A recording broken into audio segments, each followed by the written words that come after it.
Good morning friends. हम आज का न्यूज़ पेपर डिस्कस कर लेते हैं। That is 9th of October 2016। ये आज संडे है, लेकिन मुझे एक दो दोस्तों ने कहा था कमेंट सेक्शन में कमेंट करके कि सर संडे का न्यूज़पेपर भी डिस्कस करिए। तो संडे के न्यूज़पेपर में एडिटोरियल पेज तो आता नहीं है। एडिटोरियल के जो आर्टिकल्स हैं वो आपको नहीं मिलेंगे आज, लेकिन बाकी पेजेज पे, फ्रंट पेज पे नेशनल जो अपना आता है नेशन वाइड, या वर्ल्ड पेज जो आता है द हिंदू का, उस पर आपको आर्टिकल्स मिल जाएंगे, या फिर बीच में और कहीं एक दो आर्टिकल्स अपने काम के मिल जाएंगे जो कि सिलेबस से रिलेटेड हैं। तो we will discuss those articles one by one. So our first article is Operation Ginger. Operation Ginger 2011 में इंडियन आर्मी का सर्जिकल स्ट्राइक थी। ये उसके रिएक्शन में किया गया था कि पाकिस्तानी आर्मी इंडिया में एंटर करके हमारे दो सिपाहियों का सर काट के ले गए थे। तो उसके रिएक्शन में ऑपरेशन जिंजर किया गया था। Operation ginger was a surgical strike. Surgical strike क्या होती है देखते हैं हम। किसी भी कंट्री की आर्मी दूसरे कंट्री में बॉर्डर क्रॉस करके जाए और वहाँ के किसी टेररिस्ट कैंप या फिर आर्मी बेस कैंप वगैरह पे अटैक करके और किसी भी जो घटना घटित हुई है उसका बदला ले, ऐसा कुछ करे, या फिर आगे कुछ होने वाला हो तो उसको रोकने के लिए कोई ऑपरेशन करे, तो उसको सर्जिकल स्ट्राइक बोलते हैं। क्रॉस बॉर्डर जाके किया जाता है। तो इंडियन आर्मी 2011 में, ये एक स्टोरी पूरी इन्होंने दी है किसी कि 2011 में इंडियन आर्मी के जो कमांडोज हैं, हमारे पैरा कमांडोज, वो वहाँ पे एंटर किए और उन्होंने जाके पाकिस्तानी आर्मी के एक पोस्ट पे हमला किया और उधर से 2 के बदले में 3 सर इंडियन टेरिटरी में लेके आए काट के, और बाकी जो वहाँ पे आर्मी पर्सनल्स थे उन सबको उन्होंने मार गिराया। उन्होंने कैसे झाड़ियों के पीछे छुप के 3-4 जगह से छुप के एक साथ अटैक किया। इवन कहा जाए कि वन बाय वन अटैक किया, यहाँ से अटैक किया तो इधर वो रश किए, फिर इधर वाले जो कमांडोज थे उन्होंने इनको अटैक किया। माइंस वहाँ पे इन्होंने बिछाई, बॉडीज में माइंस लगा के आगे कि उन बॉडीज को उठाया जाए, तो जो नेक्स्ट उठाने वाली पलटन आएगी बॉडीज को, उन पे भी ब्लास्ट होके उधर भी लोग और मरे। तो इस तरीके का एक सर्जिकल ऑपरेशन किया गया था। लेकिन इस ऑपरेशन को कहीं भी ना मीडिया में आने दिया गया था, ना वर्ल्ड वाइड ये कहीं प्रचारित हुई थी। तो इस टाइप की सर्जिकल ऑपरेशंस इंडियन आर्मी बहुत पहले से करती आ रही है। हमने कल परसों भी डिस्कस किया था कि म्यांमार में भी ऐसी सर्जिकल स्ट्राइक्स इंडियन आर्मी करती रहती, पिछले 60 साल से करती आ रही है। लेकिन पिछले कुछ दिन पहले म्यांमार में जो सर्जिकल स्ट्राइक हुआ था उसको भी काफ़ी न्यूज़ में ला दिया गया था, और ये जो पाकिस्तान पे अभी हुआ है ये तो अक्रॉस द लाइन हुआ भी नहीं था, उसको भी बहुत न्यूज़ में ला दिया गया। तो ये चीज़ें वर्ल्ड मीडिया में आने के बाद इंटरनेशनल इंस्टीट्यूशंस में इंडिया की इमेज को चेंज करते हैं, जो कि इंडिया की इमेज अभी तक गांधीवादी कंट्री की तरह बनी हुई है, सॉफ्ट पावर की बनी हुई है, उस इमेज को ये चेंज करते हैं। तो हम देखते हैं कि सर्जिकल स्ट्राइक्स पिछले 60 साल से लगातार चली आ रही हैं जब भी इनकी ज़रूरत होती है, लेकिन अभी तक इनको बहुत ज़्यादा पॉलिटिकल गेन के लिए यूज़ में नहीं लिया गया है कभी।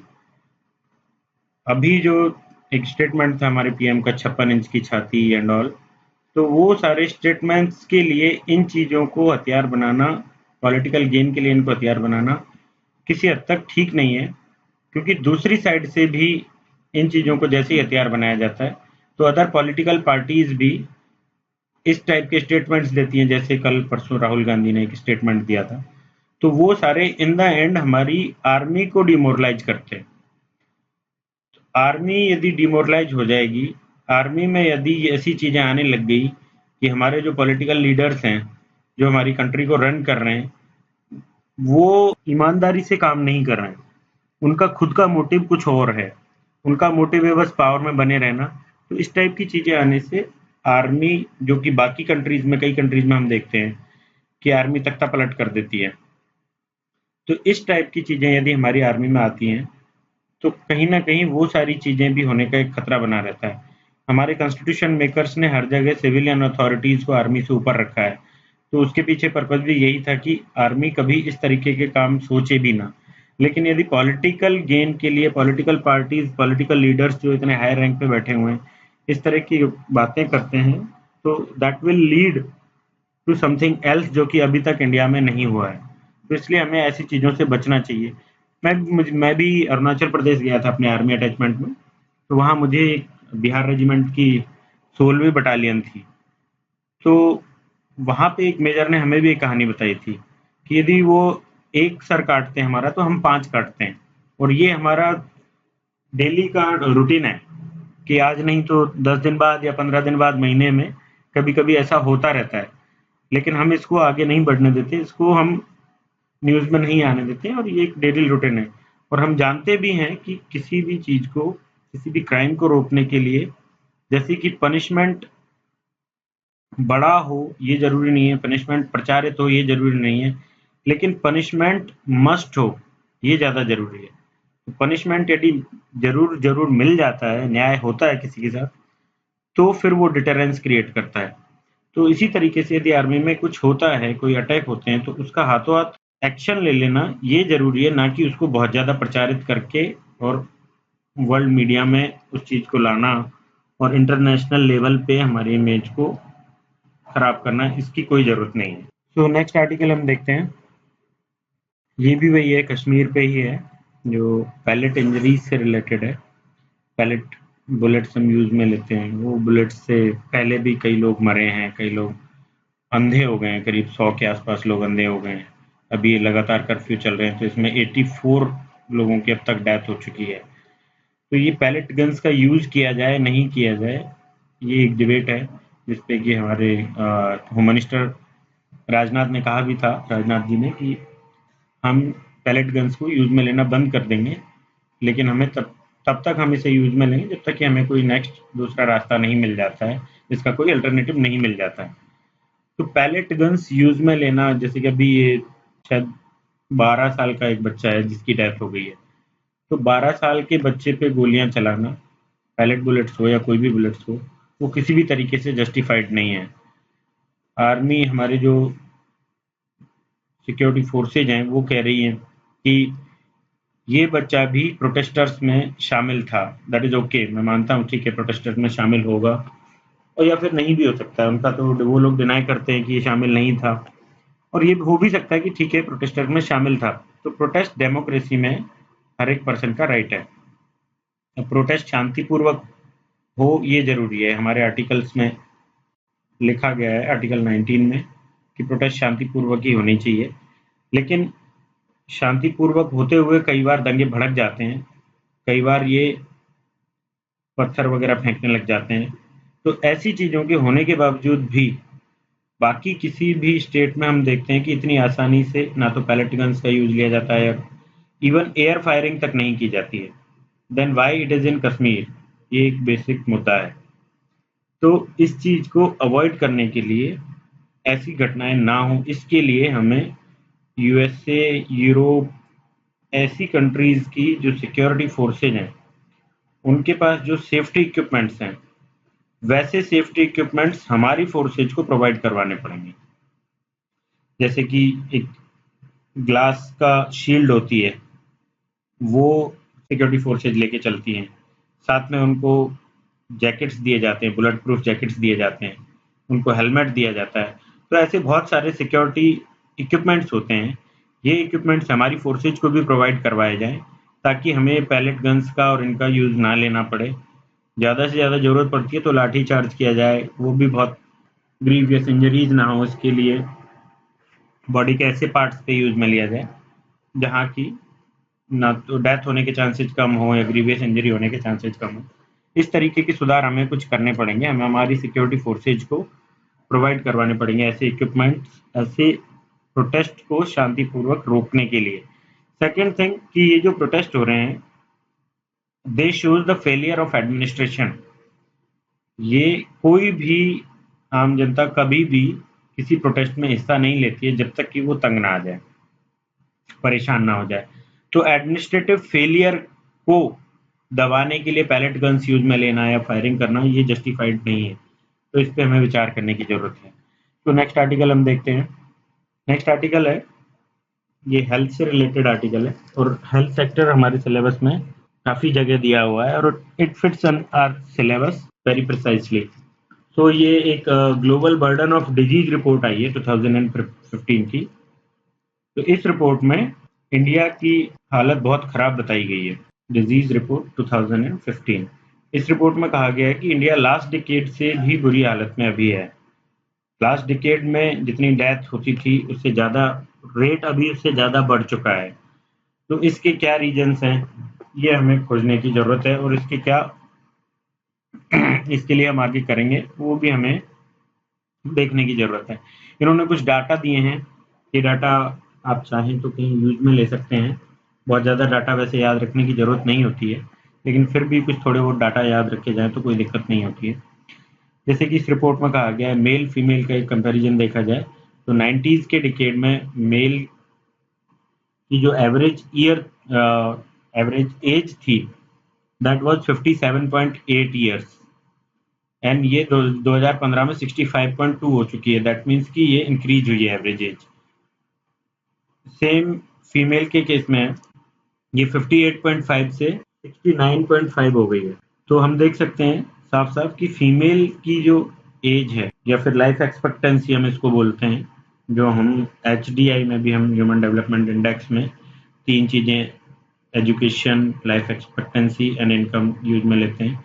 तो उसमें लाइफ एक्सपेक्टेंसी इंडिया में वुमन की फीमेल की ज़्यादा है। तो ये जनरली देखा भी जाता है कि ऑल ओवर द वर्ल्ड भी ऐसा ही रेशियो है। तो ये डाटा आप चाहें तो याद रख सकते हैं, कहीं ऐसे वगैरह में यूज में ले सकते हैं, कहीं इकोनॉमी का कोई क्वेश्चन आता है उसमें डाल सकते हैं कि इकोनॉमिकल ग्रोथ इंडिया में काफ़ी बेटर रही है पिछले सालों में। इंडिया की पर कैपिटा इनकम 2010 PPP के हिसाब से $5.276 हो गई है, ये 2015 की पर कैपिटा इनकम है।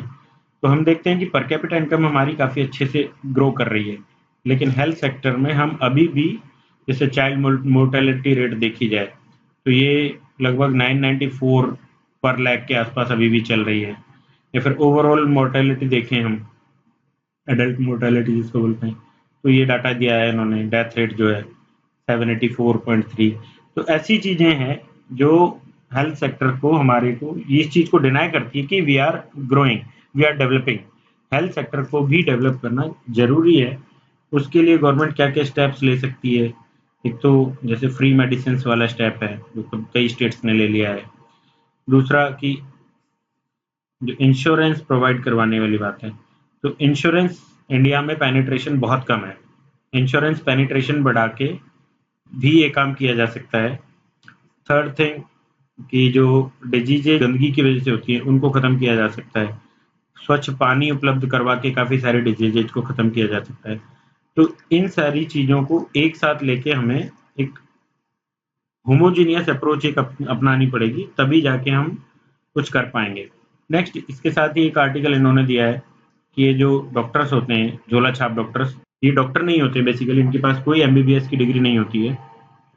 ये बस थोड़ा बहुत किसी से कुछ सीख लेते हैं, किसी हॉस्पिटल में जाके कुछ दिन काम करके या जैसे भी, और किसी भी गांव में जाके बैठ जाते हैं और वहाँ पे जो दवाई इनके पास अवेलेबल होती है, जो इंजेक्शंस इनके पास होते हैं, वो हर बीमारी में लगभग वही सब ये यूज़ में लेते हैं।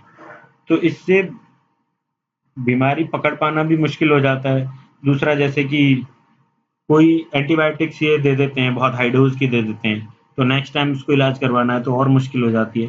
तो ऐसी चीज़ें होती हैं। फिर कई बार डेथ भी हो जाती है जो मरीज है उसकी, क्योंकि ये लोग पकड़ नहीं पाते बीमारी, क्योंकि ना तो कोई टेस्ट करते हैं, ब्लड टेस्ट वगैरह कुछ नहीं करते हैं, और अपने हिसाब से कोई भी मेडिसिन उठा के दे देते हैं। जो भी सिम्टम्स इनको थोड़े बहुत पता होते हैं, उन सिम्टम्स के हिसाब से ये लोग मेडिसिन दे देते हैं। तो कई बार डेथ हो जाती है इन केसेस में। जैसे किसी को डेंगू चिकनगुनिया कुछ हो गया और 3-4 दिन तक लगातार ये इन्हीं की दवाई पे चलते रहे तो वो डेथ हो जाती है। तो इसके लिए अभी बंगाल गवर्नमेंट ने एक ट्रेनिंग चलाई है, इनके लिए ट्रेनिंग कैंप्स स्टार्ट किए हैं कि एक बेसिक 6 मंथ्स की इनको ट्रेनिंग प्रोवाइड करवाई जाए, ताकि ये कुछ इनको मेडिकल का नॉलेज हो जाए और उस हिसाब से फिर ये ट्रीटमेंट करें, क्योंकि इनको रोक पाना, लोगों को उनके पास जाने से रोक पाना काफ़ी मुश्किल हो रहा है। कितना ही हम उनको समझाएं फिर भी लोग, एक तो पैसे की कमी, किसी भी हॉस्पिटल में जाएंगे तो पैसा बहुत ज़्यादा चाहिए, तो इसलिए भी लोग इनके पास चले जाते हैं। दूसरा, नॉलेज, लैक ऑफ नॉलेज भी होता है। तो उन्हें लगता है कि ये भी डॉक्टर्स ही होंगे, उन्हें पता तक नहीं होता कि इनके पास कोई डिग्री भी नहीं है, इवन नर्सिंग की डिग्री भी इनके पास नहीं होती है, तो भी लोग इनके पास चले जाते हैं। तो अभी बंगाल गवर्नमेंट ने एक अच्छा इनिशिएटिव लिया है कि उसको आप कहीं डाल सकते हो, आप वोटर पॉइंट में आप डाल सकते हो, ज़रूरत पड़े कहीं आए क्वेश्चन। तो नेक्स्ट आर्टिकल हम देखते हैं कि इंटरनेशनल एनर्जी एजेंसी जो है, इंटरनेशनल एनर्जी एजेंसी ने इंडिया की उजाला स्कीम, इसकी काफ़ी तारीफ की है।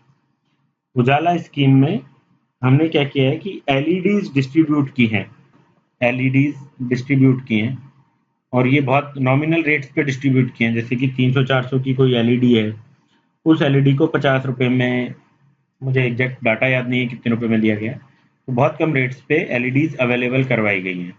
तो उन एलईडीज से फर्स्ट एनर्जी एफिशिएंसी ये इंक्रीज होती है। सेकंड कि जो पॉल्यूशन हमारा हो रहा है एनर्जी प्रोड्यूस करने में, तो वो पॉल्यूशन अपने आप डिक्रीज हो जाएगा। हम देखते हैं कोल प्लांट से हो रहा है या फिर डीजल प्लांट से या कहीं से भी हम एनर्जी जनरेट कर रहे हैं, उस एनर्जी से जो पॉल्यूशन हो रहा है, तो वो पॉल्यूशन यदि एनर्जी का यूज घट जाएगा, तो इस जगह की जो एनर्जी एलईडी लगा के बचाई गई है, ये एनर्जी हम दूसरी जगह यूज में ले सकते हैं। तो यहाँ के लिए जो अभी एनर्जी की जरूरत थी वो कम हो जाएगी, तो हमें प्रोडक्शन कम करना पड़ जाएगा। दैट मीन्स कि we are becoming energy efficient, and second कि हम एनर्जी को लोगों तक पहुंचा भी पा रहे हैं, मीन्स कि एनर्जी इंडिपेंडेंट भी हो पा रहे हैं। तो इस तरीके से दो काम इससे एक साथ हो रहे हैं। थर्ड थिंग कि हम जो पेरिस में अभी समिट हुआ है, तो ग्रीन क्लाइमेट, ग्रीन एनर्जी, ये सारी चीज़ें जो कि प्रेजेंट सिनेरियो में वर्ल्ड लेवल पे बहुत ज़्यादा ज़रूरी हो गई, तो उन चीज़ों को भी हम कंप्लाई कर रहे हैं। तो इस तरीके से जो हमारी उजाला योजना है, ये उजाला योजना काफ़ी बेनिफिशियल रही है, इस तरीके का इस आर्टिकल में लिखा गया है। तो आगे फिर ये कहते हैं कि जो आईईए है, इंटरनेशनल एनर्जी एजेंसी, इसका कहना है कि हम इस मॉडल को इंडोनेशिया जैसी कंट्रीज में भी यूज में लेंगे। ठीक है, तो फिर हम आगे देख सकते हैं कि इसके क्या क्या, किस तरीके से आप इसको एग्जाम में यूज में ले सकते हो, या किस तरीके से क्वेश्चन बन सकता है। तो क्वेश्चन बनेगा तो फिर एनर्जी से रिलेटेड कोई क्वेश्चन बनेगा, ऐसे डायरेक्ट उजाला स्कीम को मेंस में नहीं पूछा जाएगा। एनर्जी सिक्योरिटी ऑफ इंडिया से कोई क्वेश्चन बनेगा, या फिर जो रिन्यूएबल एनर्जी है उससे रिलेटेड कोई क्वेश्चन बनेगा। तो इस तरीके के कोई क्वेश्चन बनेंगे तो उसमें हम इसे यूज में ले सकते हैं। तो सेकंड थिंग कि 8 मिशन हैं इंडिया के, तो वो national action plan for climate change, तो इसके 8 मिशंस में से 2 मिशंस हैं, एक तो सोलर एनर्जी से रिलेटेड है, दूसरा एनर्जी एफिशिएंसी से रिलेटेड है। तो हम एक तरीके से देखा जाए तो इस स्कीम से, उजाला स्कीम से, हम अपने इस मिशन को भी कंप्लीट कर रहे हैं। तो that is a very very very beneficial scheme. So next article हम देखते हैं, तो ये आर्टिकल है होली स्टारवेशन, मतलब कि व्रत करके, फास्ट करके, एक ये 8वीं क्लास की एक लड़की है, हैदराबाद सिकंदराबाद की एक लड़की है, जिसने कि लगातार 68 डेज तक फास्ट किया है। तो इस फास्ट के बाद 68 डेज में उसने 1 अक्टूबर को ये तोड़ दिया था, उसके बाद उसकी 2-3 दिन बाद उसकी डेथ हो गई है। तो इसलिए ये आर्टिकल आया है। अब इस आर्टिकल में ये बताया गया है कि एक जैन गुरु है, उन जैन गुरु के कहने पे फैमिली ने उस छोटी लड़की को, 13 साल की, ये 8वीं क्लास में पढ़ने वाली लड़की को फोर्स किया ये होली फास्ट करने के लिए। होली फास्ट जैन धर्म में एक संथारा है, ये संथारा थोड़ा सा डिफरेंट है इस होली फास्ट से। संथारा इज अनटू डेथ, और ये होली फास्ट है कि इतने डेज का किया जाएगा, उसके बाद ये व्रत तोड़ दिया जाएगा, इस तरीके का है। तो 68 डेज भी एक अनटू डेथ ही आप मान सकते हैं कि एक छोटा बच्चा जो सिर्फ 13 साल का है, वो 68 डेज तक कैसे सरवाइव कर सकता है। किसी एडल्ट की भी 45 डेज यदि वो भूखा रहता है, तो उस एडल्ट को भी कार्डियक प्रॉब्लम्स हो जाती हैं। तो ये एक छोटी बच्ची जो कि ग्रोइंग एज में है, उस एज में how could she survive 68 days, तो ये ऑलमोस्ट संथारा वाली ही प्रैक्टिस है। तो संथारा पे क्वेश्चन लास्ट ईयर नहीं आया, जबकि लास्ट ईयर काफ़ी न्यूज़ में था। संथारा पे क्वेश्चन बन सकता है। संथारा को राजस्थान हाईकोर्ट ने बैन कर दिया था, इसे राजस्थान हाईकोर्ट ने इलीगल बताया था, राजस्थान हाईकोर्ट ने। लेकिन सुप्रीम कोर्ट ने इस डिसीजन को पलट दिया। जब जैन धर्म वाले लोग सुप्रीम कोर्ट के पास इसे लेके गए तो सुप्रीम कोर्ट ने अपने डिसीजन को पलटते हुए बोला कि ये अहिंसा की एक प्रैक्टिस है। जैन धर्म के कुछ जो मूल सिद्धांत हैं उनमें एक है अहिंसा, तो ये अहिंसा की एक प्रैक्टिस है। दूसरा, सुप्रीम कोर्ट का कहना था कि ये एक रिलीजियस प्रैक्टिस है और रिलीजियस प्रैक्टिस को आर्टिकल 25 ऑफ कॉन्स्टिट्यूशन, आर्टिकल 25 ने सभी को फंडामेंटल राइट दिया हुआ है कि आप अपनी रिलीजियस प्रैक्टिस को यूज में ले सकते हो, उसको प्रोपगेट कर सकते हो। इस तरीके की चीजें हमारे आर्टिकल 25 में लिखी गई हैं। तो इस आर्टिकल 25 के अंडर सुप्रीम कोर्ट ने इसको एक रिलीजियस प्रैक्टिस घोषित किया कि संथारा एक रिलीजियस प्रैक्टिस है, और हाई कोर्ट के लिए बोला कि इन्होंने जो यहाँ के जैन धर्म के जो गुरु थे या जैन धर्म के लोग हैं उन लोगों से कंसल्ट नहीं किया था, इसलिए हाईकोर्ट ने बैन लगाया था। लेकिन इस पे बैन नहीं लगाया जा सकता क्योंकि एक फंडामेंटल राइट है। तो ये एक डिबेट है कि क्या ऐसे फंडामेंटल राइट्स, क्या ऐसी रिलीजियस प्रैक्टिसेज जो कि एक तरीके से है तो सुपरस्टिशन सी, और बिना सोचे समझे अनटू डेथ फास्ट करते हैं लोग, कुछ तो ज़्यादा एज में करते हैं, लेकिन कुछ लोग जैसे इस लड़की को अभी करवा दिया गया है होली स्टारवेशन एक पवित्र व्रत के नाम पे, तो ये क्या इस लड़की के जो फंडामेंटल राइट्स हैं उनका वायलेशन नहीं है? तो इस तरीके की चीज़ें जो है वो हमें देखने को मिलती हैं इस चीज़ में। तो इस डिबेट पे कोई क्वेश्चन बन सकता है, तो आई मस्ट से कि आपका जो स्टैंड है वो इस तरीके से कुछ होना चाहिए कि हाँ, फंडामेंटल राइट्स को प्रोटेक्ट करना ज़रूरी है, लेकिन फिर भी जो सुपरस्टिशंस है उनको ख़त्म करना भी ज़रूरी है, क्योंकि इनके नाम पे हो सकता है कि लोग खुद ना करना चाहे, लेकिन कई बार धर्म गुरु, जैसे कि यहाँ जैन गुरु ने करवाया है, धर्म गुरु लोगों को उकसा कर या फिर उनको उनकी पवित्रता का जबरदस्ती ज्ञान करवा कर इस तरीके से भी ये काम करवा देते हैं। तो इसलिए इन प्रैक्टिसेज को बैन किया जाना चाहिए या फिर इनमें कुछ चेंजेज किया जाने चाहिए। इस तरीके का कुछ आप स्टैंड ले सकते हैं। और इसमें एक चीज और थी कि इसको ग्लोरीफाई किया जा रहा है बहुत। यहाँ के जो लोग थे इन्होंने इस शव यात्रा को शोभा यात्रा बोला है और इस लड़की को बाल तपस्वी बोला है। तो इस तरीके की बातें करना और सोसाइटी को बहुत ही एक गलत रास्ते पे ले जाता है, तो इन चीज़ों से भी बचना चाहिए। नेक्स्ट आर्टिकल हम देखते हैं कि छत्तीसगढ़ के एक IAS ऑफिसर है जिनका ट्रांसफर कर दिया गया है क्योंकि उन्होंने FB पे कुछ पोस्ट किया था, दीनदयाल उपाध्याय के अचीवमेंट्स के बारे में क्वेश्चन किया था, कुछ ऐसा पोस्ट कर दिया था, तो उनको ट्रांसफर कर दिया गया है। तो ये क्वेश्चन बन जाता है कि क्या ये इनका फंडामेंटल राइट नहीं है, फ्रीडम ऑफ स्पीच? तो हम कहेंगे कि 1964 का जो कोड ऑफ कंडक्ट है, conduct rules of 1964 central government के, उनके तहत जो ब्यूरोक्रेट्स हैं उनके राइट्स बदल जाते हैं बाकी लोगों की बजाय। आम जनता को फ्रीडम ऑफ स्पीच के अंदर ऐसी बातें बोलने का अधिकार है, लेकिन ब्यूरोक्रेट्स को, जो हमारे एडमिनिस्ट्रेटर्स हैं, उनको ऐसा कोई राइट नहीं है कि they can criticise government schemes या फिर गवर्नमेंट की कुछ और चीज़ें, जैसे कि यहाँ पे दीनदयाल उपाध्याय को क्रिटिसाइज किया है, इन्होंने कहा कि इनके क्या अचीवमेंट्स थे। तो इस तरीके की बातें एडमिनिस्ट्रेटर्स नहीं कर सकते, ऐसा 1964 के कोड ऑफ कंडक्ट रूल्स में लिखा हुआ है। तो यदि कोई क्वेश्चन हमारे सिलेबस में सिविल सर्विसेज एंड ऑल ये भी हैं, तो कहीं क्वेश्चन आता है तो इस चीज़ को आप यूज में ले सकते हैं। नेक्स्ट है कि कल हमने यूनिफॉर्म सिविल कोड की बात की थी, सॉरी कल मैंने गलती से वो आर्टिकल 45 में बोल दिया था यूनिफॉर्म सिविल कोड, लेकिन वो आर्टिकल 44 में है। DPSP के आर्टिकल 44 में सिविल कोड की बात की गई है। And thanks to that friend जिन्होंने मुझे याद दिलाया कि मैंने गलत बोल दिया है। तो हम देखते हैं कि यूनिफॉर्म सिविल कोड की हमने बात कर रहे थे और डिफरेंट धर्मों की बात हमने की थी, हिंदू, मुस्लिम्स, एंड थर्ड हम यहाँ जैनिज्म ले लेते हैं। तो तीन चीज़ें तो हम डायरेक्ट ही देख रहे हैं कि मुस्लिम्स में जो तलाक होता है, 3 तलाक बोलने का, उसका एक केस चल रहा है कि ये वैलिड है, गलत है, जो भी है, इसका एक केस चल रहा है। तो ये all India Muslim personal law board वाले हैं, वो बोल रहे हैं कि हम इसको डिफेंड करना जारी रखेंगे और ये 3 तलाक जो है हमारी बेसिक रिचुअल प्रैक्टिस है, बेसिक रिलीजियस प्रैक्टिस है, जैसे कि जैन धर्म में संथारा है। तो जब जैन धर्म में संथारा को सुप्रीम कोर्ट ने वैलिड ठहराया है, तो फिर हमारे 3 तलाक को कैसे आप इनवैलिड ठहरा सकते हो, उसे कैसे बैन कर सकते हो? तो इस तरीके की चीज़ें हैं। तो कुछ चीज़ें हम देखते हैं हिंदू धर्म की, कुछ चीज़ें हम देखते हैं मुस्लिम धर्म की और जैन धर्म की, बाकी सारे धर्म में ऐसी हैं जो कि एक नॉर्मल तरीके से उनको लॉजिकल वे में सोच कर देखा जाए तो वो काफ़ी ज़्यादा गलत लगती हैं, लेकिन वो रिलीजियस प्रैक्टिसेज बनी हुई हैं।